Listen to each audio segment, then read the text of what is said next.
magpiprito tayo ng manok. Lalagyan natin ng asin. Yung ilalim, yung gitna nito ng manok, lalagyan natin ng asin. Tapos ito. Tapos, si Mapakuking magpiprito tayo ng manok ngayon kasi Sunday ngayon. O, lalagyan natin ng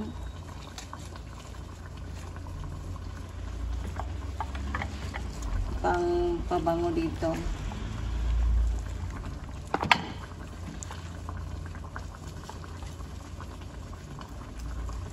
Tanglad. Nalagay ni Mapakuking yung tanglad. Andyan yung tanglad. Diba? Tapos syempre hindi mawala yung tak-tak ni Mapakuking ng konti. Konti lang talaga. Kasi yung tak-tak lang na konti. Hindi na nataktak. Hindi naman kailangan marami. Siyempre hindi mawala. Ibabad muna natin to.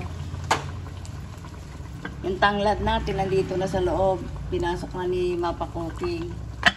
Siyempre lagyan muna natin ng asin pa. Kasi parang matabang pa yan. Tsaka ibababad natin. Dito lang siya. Mamaya pa naman lutuin to. Ginayak ko lang para mamaya. Napasok na sa loob yung ating... Alam mo ba, almost 1 kilo lang to yung aking manok na to. 1 kilo lang talaga.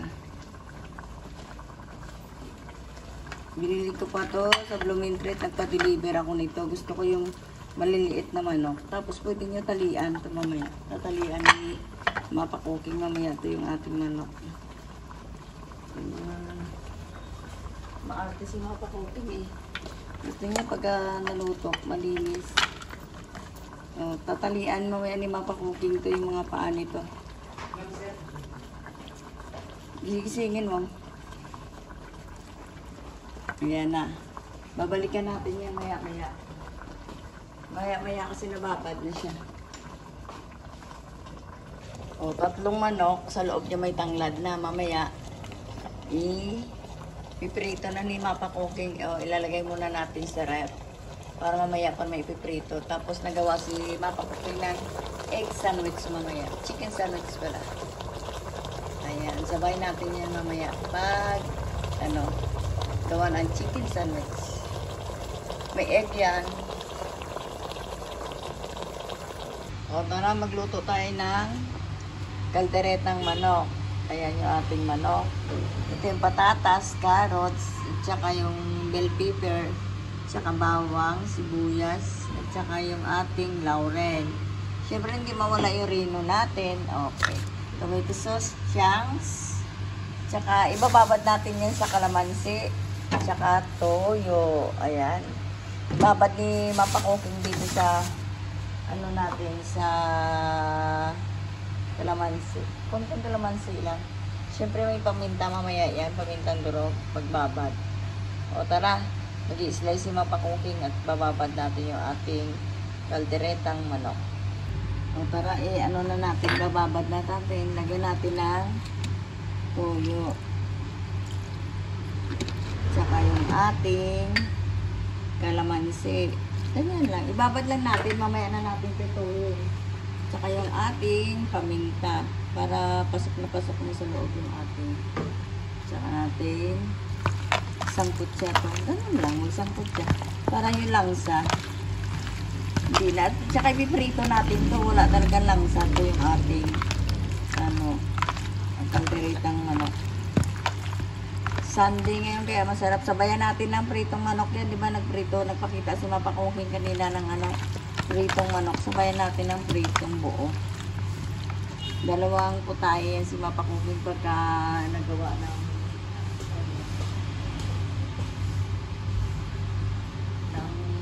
ulam. Siyempre may kunting bawang. Kunti lang talaga. Parang pabango lang. Pirasong bawang. Okay na yan. Sangkot siya lang sa kalamansi. Okay na. Magkaldereta tayo ni Mapakuking Sunday. Masarap yung ulam ni Mapakuking ngayon. Binabad natin. May konti. Piprito na natin to. Ayan yung ating kalderetang manok.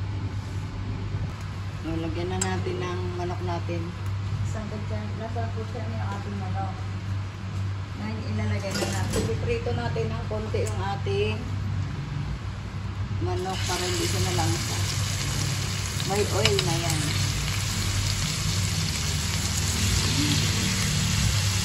Para hindi siya malangsa pagka binigyan natin ng isibangan. Kalderetang manok.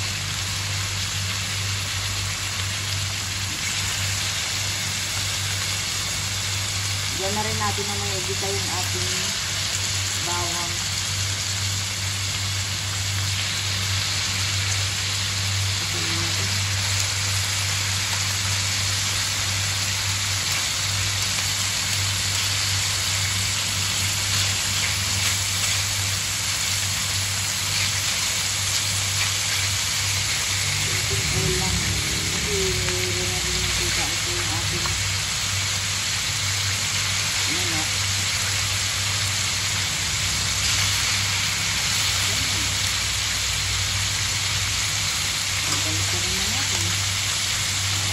Basta mainit na mainit yung mantika, hindi talaga titipid yung ating pero pagka once na hindi mo pina-init yung mantika natin, malamang hindi mo nabaliktad yung manok natin.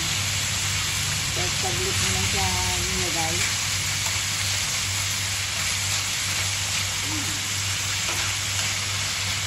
Lamping prito. Hindi mapakasing na bilis magluto. Balikan natin yan. Mamaya tanggalin natin yan. Yung pinirito natin manok, ayan na. Tatanggalin na natin ng isa-isa to. Kasi magigisa na tayo ng bawang. Ilalagay na lang natin sa kawali para i-transfer na lang sa kawali yung ating pinirito. Babawasan ko ng oil masyado marami. Diba sabi ko sa inyo, pagka pinirito nyo manok, lalabas pa yung oil niya. Kaya babawasan natin masyado maraming oil. Baka mahigop naman natin hindi healthy. Babawasan natin ng oil. Ilagay ko lang dito para ilalagay na rin natin yung may carrots dito sa kabila. Babawasan ko ng oil sandali. Ilalagay na natin yung ating bawang. Para ilagay na rin natin dito sa kawali na isa. I-transfer na lang natin. Kasi sayang naman, magamit na yung oil. Tinapon ni Papa Cookie yung oil na iba. Masyado na madami. Ganyan na, magluto ng ating kaldereta. May gata to. Hindi napakita kanina ni Papa Cookie yung ating gata. O pwede na natin lagay yung ating sibuyas, laurel natin yung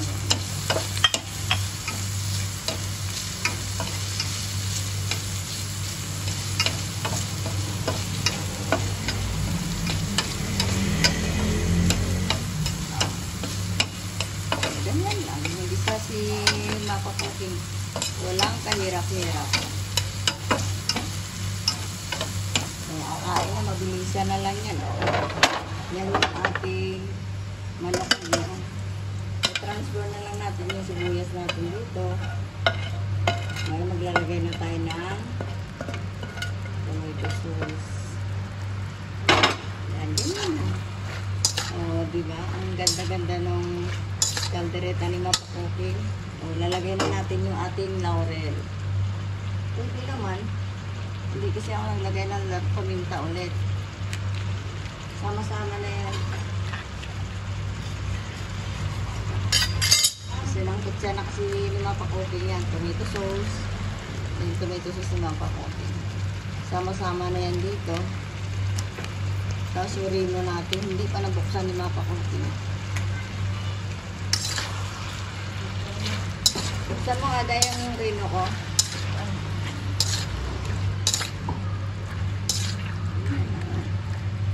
Ayan, rino. Buksan mo yung rino ka. Patisan ko nga, parang yun na lang yung pampalasa natin patis. Ayan. Isa ka naman binuksan bubuksan na yung rino, sabay-sabay na dito nilalagyan. Tapos lalagay ko na yung gata. Maya-maya. Balikan ko nga. Matagal buksan ng aking alala yung aking rino. O, pwede na natin lagay yung ating rino. Rino ni Mapakoking. O, rino. Rino talaga yan, ah. Rino. Si Mapakoking yan ang ginagamit niya pagka nagkaldereta.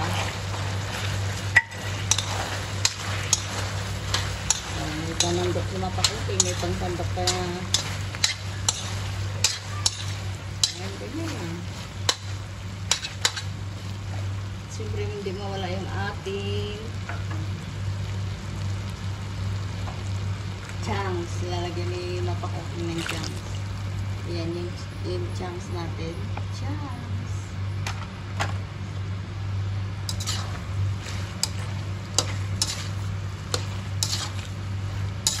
Apritada. Maganda yung apritada. Masarap din.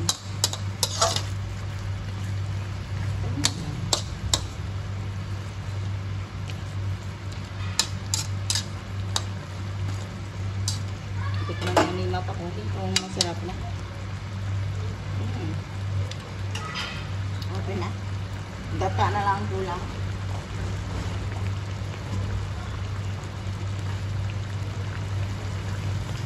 Mamaya-maya ako nalagyan ng gata. Lagyan ko ngayon sa sabaw.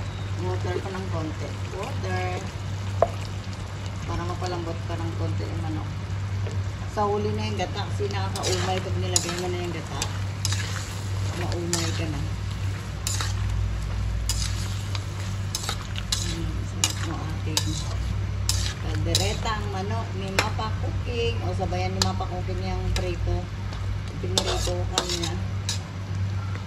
Na tatlong manok. Siguro isang manok na lang ilalagay ko. Kasi mamaya ko na iprito yung dalawa. So ipiprito natin ngayon yan. Dalawang putay si Mapakoking yung ulam. Kaldereta at saka adobo. Ay, kaldereta at saka prito.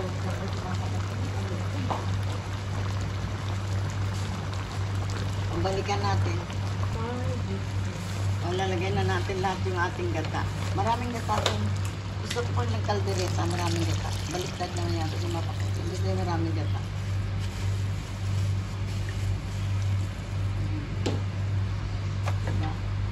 Nagluto kayo, kailangan maraming gata. Ayan, gata pa lang. Maswag na kayo. Sabaw kasi rin yun. Ayan, Mapakoking nagluto ng ating kalderetang manok. Ayan, napakasarap. Mamaya ko na ilalagay yung carrots natin. Pinirito na ni Mapakoking yung carrots eh. Kaya babalikan na lang natin yan. Tikman niya ni Mapakoking kung ano yung lasa. Ang sarap-sarap ng ating kalderetang manok ni Mapakoking. Like and subscribe kay Mapakoking. Babalikan natin. Ayan, lalagay na natin yung siling labuyo. Lagyan natin mga 6 na piraso. Kasi mas masarap kung maanghang yung ating kaldereta. Pero hindi ko piniga kasi may apo ako kakain. Ito na yung atsal. Ito na yung ating patatas. Si Mapakoking, ayan. Okay na yung ating kalderetang manok ni Mapakoking. Siyempre hindi mawala yun. Kasi nasabi kanina ni Mapakoking, magpiprito ako ng manok. Ito na yung ating manok. Okay, no? Piprito ni Mapakoking. Dito yung ating manok. Kaya si Mapakoking talagang wala nang kapatid sa pinalayo. Yan ang ganyan. Ang ating manok. Rantahan na yung ating ito. Kasi okay na yung ating piniritong manok. Babalik na rin naman yan Mapakoking. Okay na yung ating ulam. Okay na rin yung kaldereta. Like and subscribe kay Mapakoking. Thank you for watching. Okay na yung ating kaldereta manok. Patay na yung mapak. Okay na yung ating kalderetang manok. O, sinabay na natin yung pritong manok ni Mapa Cooking. Thank you sa nag-subscribe kay Mapa Cooking. Like and subscribe. Thank you for watching.